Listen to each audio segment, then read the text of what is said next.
Arno and Halima, thank you so much. I mean, what an incredibly beautiful and inspirational person, both on the inside and, of course, on the outside as well. So I would want to say thank you to Halima for taking that time and to Arno for having that really, really inspirational conversation. So thank you.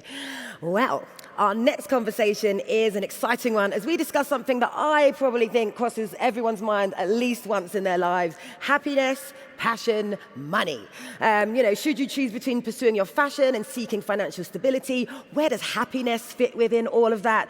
And is income the only indicator of success? We'll be exploring this and so much more. And I cannot think of anyone better to start this event off than with Mo Gawdat. Hey Mo, how's it going? Thank you. No pressure at all. No one better. Thank you. Now, you guys probably know, but for those of you who don't, so Mo is the former Chief Business Officer at Google X, host of the popular podcast Slow Mo, a podcast with Mo Gawdat, author of the international best-selling book Soul for Happy and Scary Smart, and founder of 1 Billion Happy. Now, after a 30-year career with Google, a brilliant career, might I add, Mo has made happiness his primary topic of research, diving deeply into literature and conserving on the topic with some of the wisest people, with some of the wisest people in the world. Now I'm going to hand over to Mo. I'm going to stop there because I think Mo is going to do a much better job of telling you his story. It's an incredible story. So I'm going to hand over the stage to you, Mo. Thank you. I'm not planning to tell my story, but I'll ask all of you. You've been listening to a lot of us for a while, so maybe just to get you into the mood, I want to ask you a question. If I gave you a life that has a lot of money but no happiness, option one, or a life that has a lot of happiness and little money, option two, which would you choose? Who would choose happiness over money? And who would choose money over happiness? Almost no one. Oh, so a few, okay. So I call this the swap test. The swap test is my approach when I don't know what I really want from life. Okay, I always build two scenarios. One has option A but not B, and the other that has option B but not A. And when you make a choice based on that, you'll be surprised how often it becomes clear, right? Do I want a lot of money but no time with my daughter, or do I want a lot of money, a lot of time with my daughter but little money, right?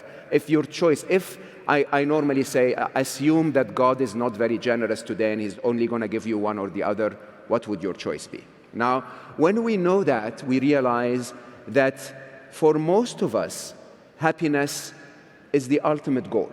We go through life trying to find things, trying to buy things, trying to get titles, trying to marry this person or befriend that person or buy that car, because we think that those things are going to make us happy, okay? If I told you that there was a shortcut to happiness that doesn't require any of those, most of you will say, sure, I don't need the car to be happy. I mean, is there a way for me to be happy without the car?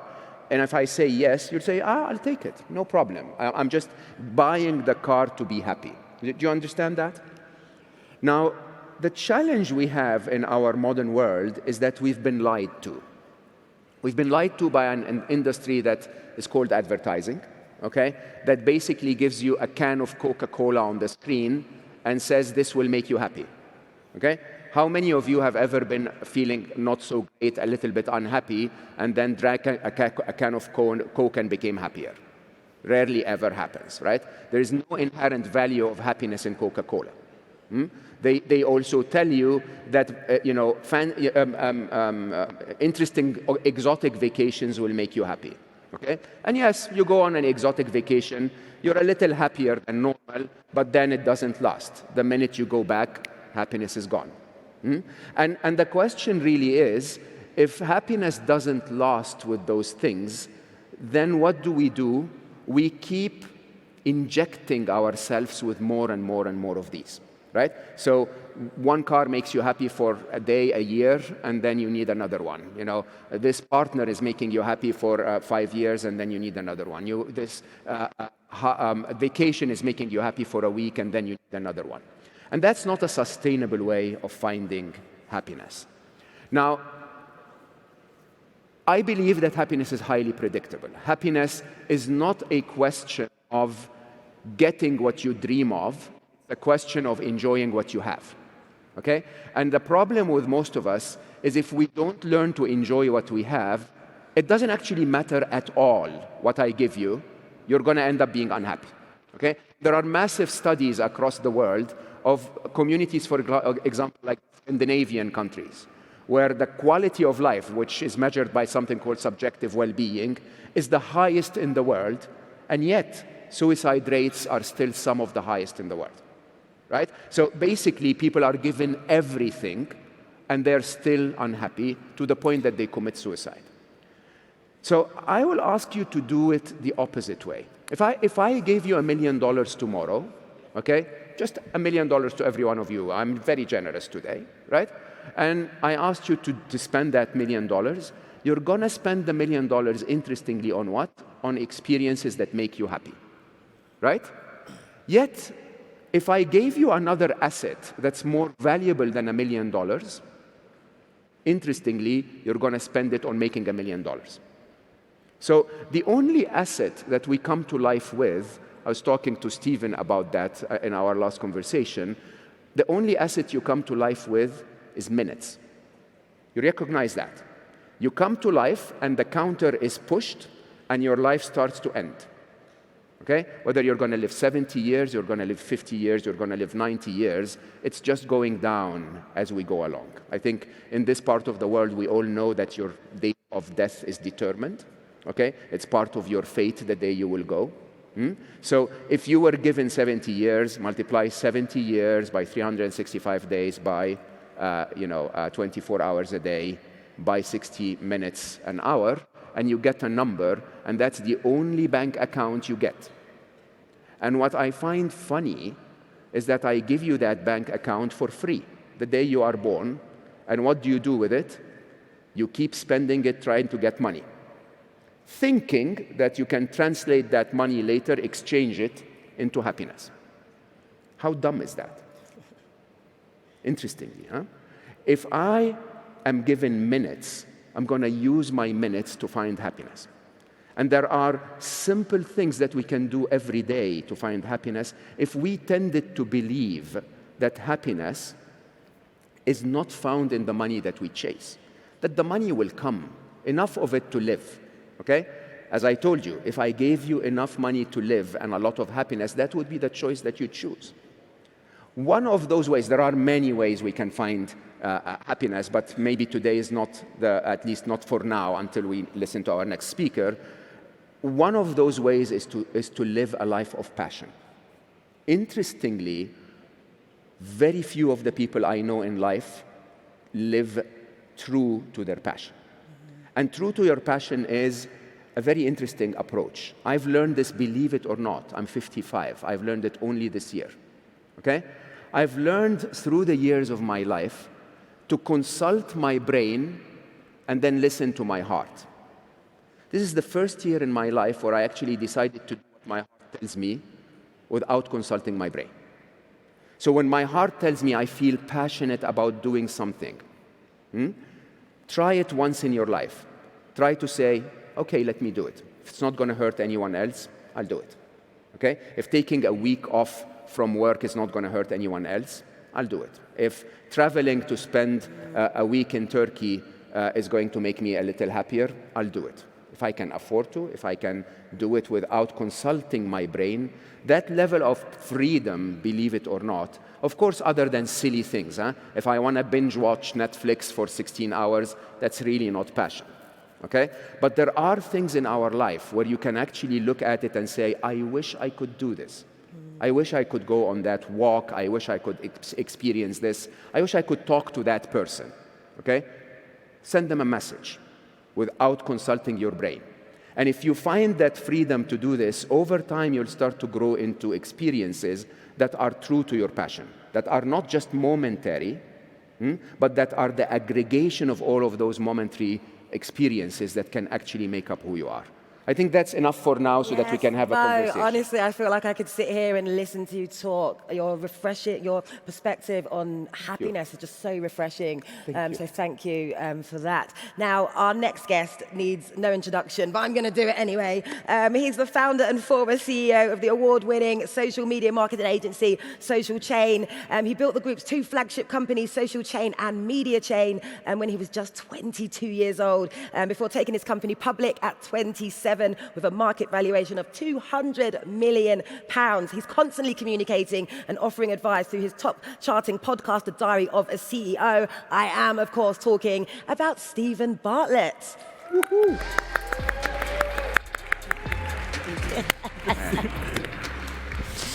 Hey, how's it going? Good, really good. Well, it's really good to have you here. I'm aware the clock is going down, so I'm going to dive in with my first question for you. Now, you clearly do something that you are hugely passionate about. You know, that's what started you on this incredible journey, right? But when it comes to generation transformation, starting their own journeys, should they choose between pursuing their passion and seeking financial stability? And where does happiness fit within all of that?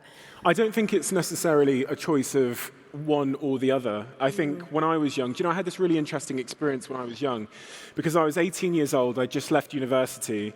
I called my mother, I said, I'm leaving university. And my mum said to me, if you leave university, I will never speak to you ever again. And because I was so driven by this idea of starting a business, and I had this idea, I did it anyway. And I get about 2 months into that decision, and I'm sat in Moss Side, which is a very rough area. At that time, I have zero money. I have less than zero money. And I'm sat there at my desk asking myself this question, which haunted me for a while, which is, building this business that I wanted to build, this tech company, would it be more or less worthwhile if I stopped and went to my hometown in Africa, where I was born, and saved just one life?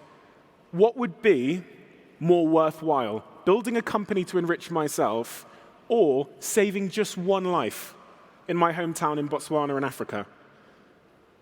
Now, years later, I got the answer to that question when I met a monk. The monk said to me, you can't pour out for others that which you don't have in your own bottle.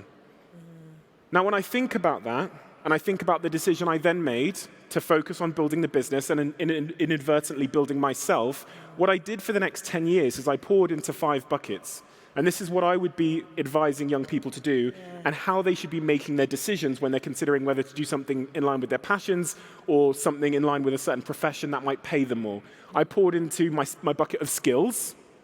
I learned skills in that 10 years because I focused on my business. That's one of the key buckets that young people have to pour into. The skill of speaking on stage, the skill of sales.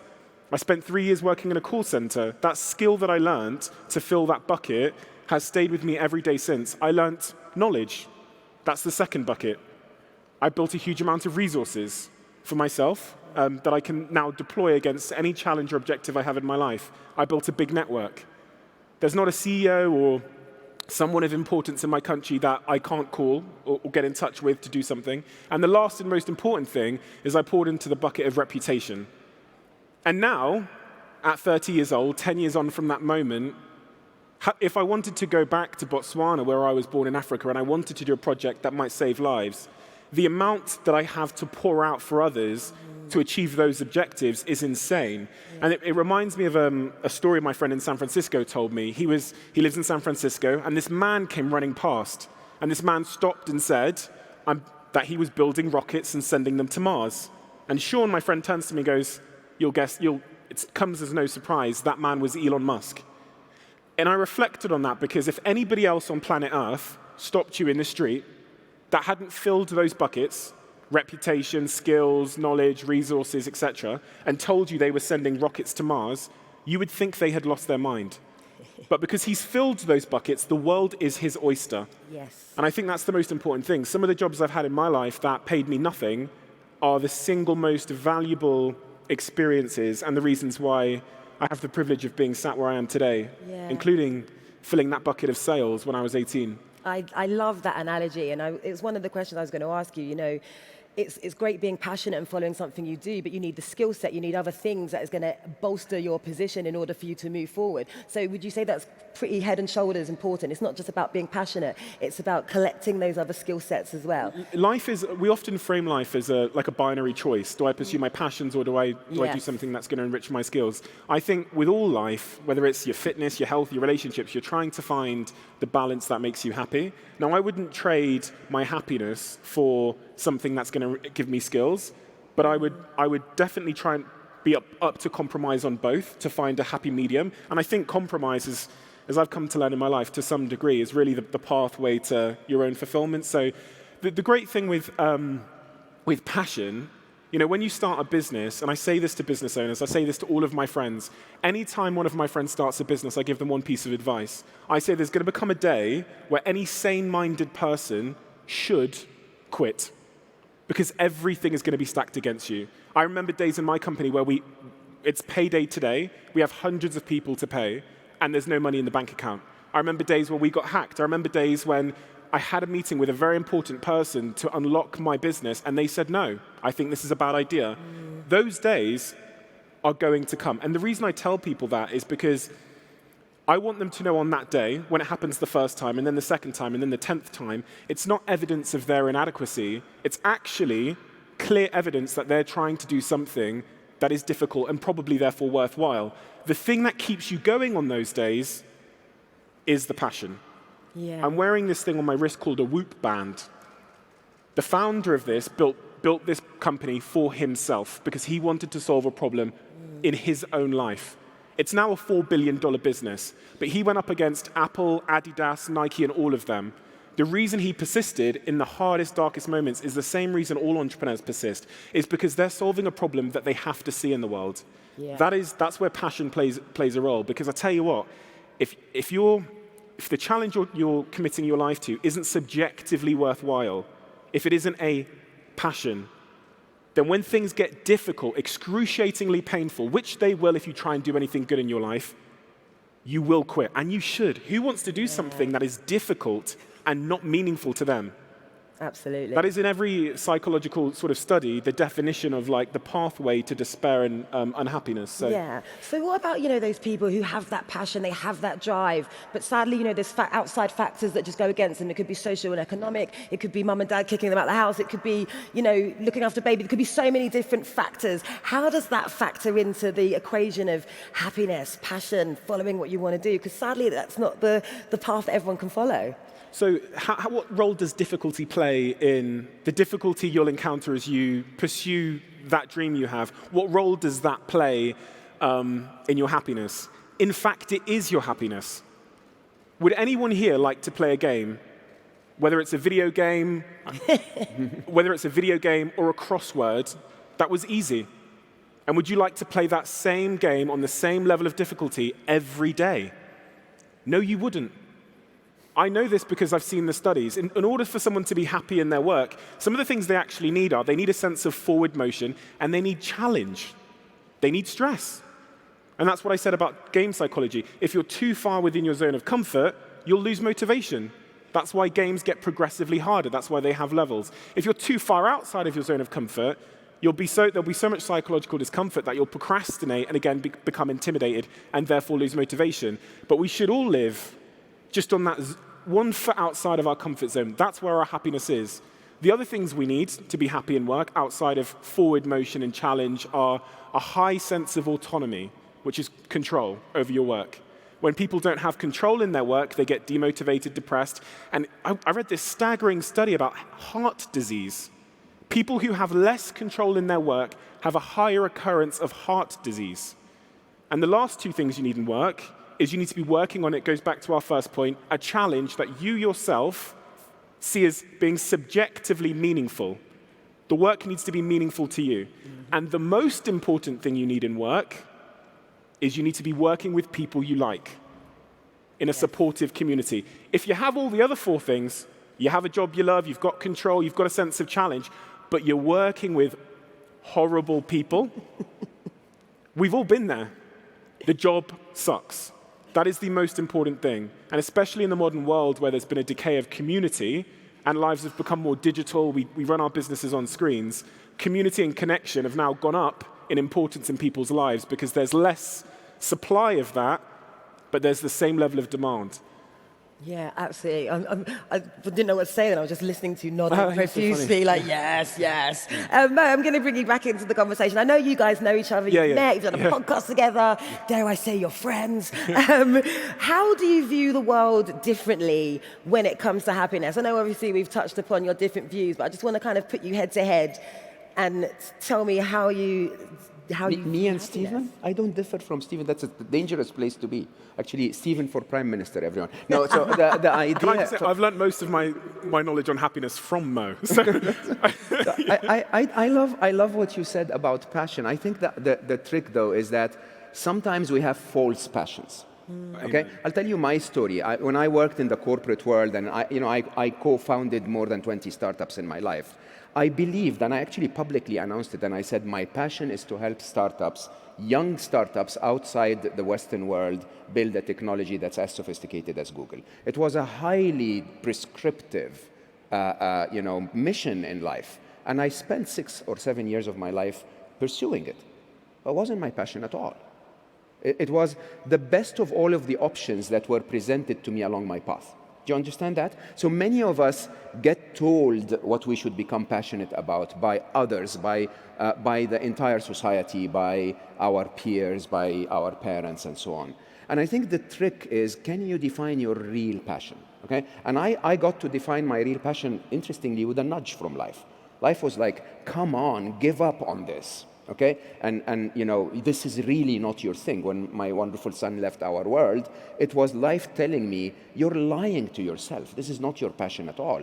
And actually in my 4th book, which is coming out next year, I wrote for the first time, why am I so passionate about happiness? Because my wonderful dad actually died in my arms with a heart attack that came from stress. Okay? And I suddenly realized when I started to write about stress, why I'm such a warrior for happiness, because it took my dad from me. And that was my true passion. Now, the question is, you don't have to wait until life nudges you. That is the question. Can you actually be true to yourself? Can you sit with yourself and ask, if all the stars aligned, if whatever I prayed for came true, what would I like to spend the rest of my life doing? Okay? And if you got an answer in your heart, it's not going to come in your brain. If you get an answer in your heart, can you then ask the question, and how can I nudge myself slowly in that direction? With the buckets that Stephen was talking about. How can I fill my skills bucket about the topic, my knowledge bucket about the topic, my network bucket about the topic? But if I'm 23 today, and I feel that my passion in life is different than what I was told to do, can I swiftly but gradually move myself from that bucket, from that space to another space? I think that is the answer to true happiness. I think it's interesting. You're so right about people fooling themselves or kidding themselves into thinking that they're happy because they're following a trajectory that they think they should be doing, and then maybe go home. I mean, you ask someone and you say, what do you want to do with your life? And he says, I'm passionate about accounting. Who can be passionate about accounting? Seriously, with all due respect to all accountants, right? But you can't do that. It's not something to be passionate about. In that situation, someone might not necessarily be passionate about accounting, but they are passionate about the money they make. There's that element of it as well. Yeah, I think money. You're probably better than me. And happiness. Money leads me to the next question. I feel like you're going to go on. Money is a mega illusion. No, I completely agree. My whole life, I thought I was really driven. I thought that if because when you have success in business, people then will ask you questions on stage. They'll say, where'd you get all your motivation from? How are you so driven? And so I would try and give them an answer. Well, I get up in the morning and I have coffee. But the truth is, as I've come to learn from sitting with, on my podcast, the most successful people in the world, whether they've won gold medals or built a company worth 100 billion, the truth is, one of the most unbelievable motivators, as it was the case in my life, is shame and insecurity. I sat with Israel Adesanya. He's fighting this weekend. He's the current UFC champion, maybe the best fighter in the world. You go back to the start of his story and you find a kid that moved from Africa to New Zealand and was beaten up on the playground so much, he would find ways to try and get around school because he was the only black person, so that he wouldn't be beaten up. That's where he developed his love for fighting. He ends up as the UFC world champion. At the heart of his inception is a story of a kid with shame that was dragged by that shame. In my case, I came from Africa to an all-white area, the only black kid in the school, and the poorest kid in the school, a school of 1,500 kids. So my whole orientation in life, watching my parents scream at each other, the fact I never showed anybody, none of my friends, where we lived because our house was smashed to pieces, the fact I lied every Christmas and every birthday because I never got any presents, my whole orientation in life was simple. If I get money, then I will be enough. And that was it. And if you look at my diary at 18 years old, in the first page I write, 4 goals before I'm 25. I'll make £1 million before I'm 25. I'll buy a Range Rover Sport as my first car. I'll have a six-pack and a girlfriend. And that was my entire orientation in life. So off I went thinking that I was passionate. No, I was insecure. And I was being pulled by my insecurities. I get to 25, a Range Rover Sport is my first car. I've got more millions than I could ever spend. I've got a six-pack and a girlfriend. And I have this tremendous sense that someone has lied to me. Life has let me down. There's this anticlimax. Yeah. This was meant to be it. Where's the confetti, the marching band? Yeah. You know, and I think in that moment I had about a 6-month period of almost a mini existential crisis where I thought to myself, why am I doing what I've been doing? I've been kind of enjoying it, but I thought it was to buy a Lamborghini someday. And then I realized, I came to learn that, you know, a woman came to my office around that time, and she said to me, what if you are already enough? What if you have everything, and I'm saying this to all of you lot, what if you have everything you actually ever need to be happy? Right? And I remember walking away and thinking, she's talking rubbish. And as the months went by, I started to entertain that idea. What if I'm enough? My first question was, well, then I'll have no motivation. I'll have no drive. If I'm enough, and if I have everything I need, what's the point getting out of bed in the morning? Now, I'd made a mistake because I believed in my life, and this was a belief that was clearly there, that the more stuff I got, the more my intrinsic value in here increased. The truth is, one Stephen Bartlett was always going to be worth one Stephen Bartlett, regardless of how many trophies I win, regardless of how many followers I have, it just doesn't change. What does happen, though, is when you believe that stuff, money, success is going to make you more, you end up pursuing things, thinking they're real ambitions, like getting the Lamborghini or the Range Rover Sport, which never fulfill you. And that's actually fake ambition. The paradox is, when you believe you're enough, and you don't need to do things for approval or to get people to clap for you, that's when you have real ambitions. That's when you go, do you know what I would like to do? Art. I'd like to go and become a dancer in Peru. When your decisions aren't influenced by your desire to score points externally, that's when real ambition shows up. That's when I launched my podcast. So it was this, and it was in the last chapter of my book, literally on the last page, that I had that realization. Looking down, because I didn't know how I was going to answer this question, it was just a bad use of words for my whole life. These things, these awards, these achievements were never going to make Steve Bartlett worth anything more. And when I sort of decamped of all of that, quit my company, started a podcast, started filling my life with all of these things that were for me, with the knowledge that none of them were going to work. I sold all my designer things, and now my life is full. I have balance, I have a girlfriend I love, I prioritize well, I have a dog I love, I do this podcast where I get paid to learn and meet legends like Gawdat, which, by the way, was the most downloaded podcast ever. And I'm so glad I've freed myself from the puppet master of insecurities that was making my decisions for me and telling me what my ambitions were. And he was lying to me. And so now I feel much freer in my life. And Mo's helped me a lot on that journey too. Some of the advice Mo gave me has changed my life. The thing that, since I met Mo, I say at least 3 times a week on stage is a lesson he taught me about happiness. He said to me in the podcast, he said, people are happy when their expectations of how life is supposed to be going are met. And from that, I also deduced that we are unhappy when our expectations of how life is supposed to be going go unmet. For me, this perfectly explains so much, and Mo described this to me as well. It explains why, if I go to Mayfair in London, where there's a lot of very wealthy people, and you see them when their steak comes, and it's not medium rare like they asked, they'll be viscerally angry. But if you go to Botswana, where I was born, a hot bowl of rice, euphoria, expectations, right? Expectations of life. It explains why when I got on a plane for the first time at 21 years old in my adult life, and I'm sat in economy, I'm looking at all the safety information. I'm like, we are in a tin can and we are flying to tight. I couldn't believe 5 years later, I'm flying 50 weeks a year and I'm flying in business and first class. I'm rushing on the plane, throwing my bag up, pulling my laptop out, and trying to get on as fast as I can. One day, I look to my left, and there's a woman with her husband. They're on their honeymoon. It's clearly their first time in business class. She's getting the champagne, she's putting the slippers on, she's putting the robe on, she's nudging her husband, she's going, look at this. That used to be me. That's the happiness I had when I first got on a plane. Where is it gone? It's left with my expectations rising. And it explains in our Western world why someone cuts you off in traffic. Ah!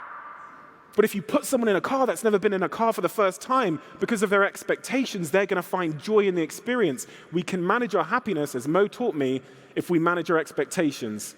And that is something I think about every day since we met.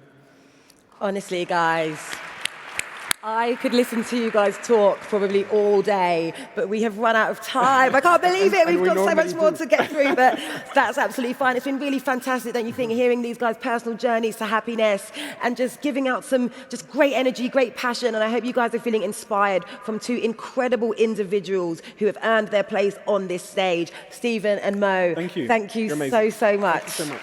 Thank you.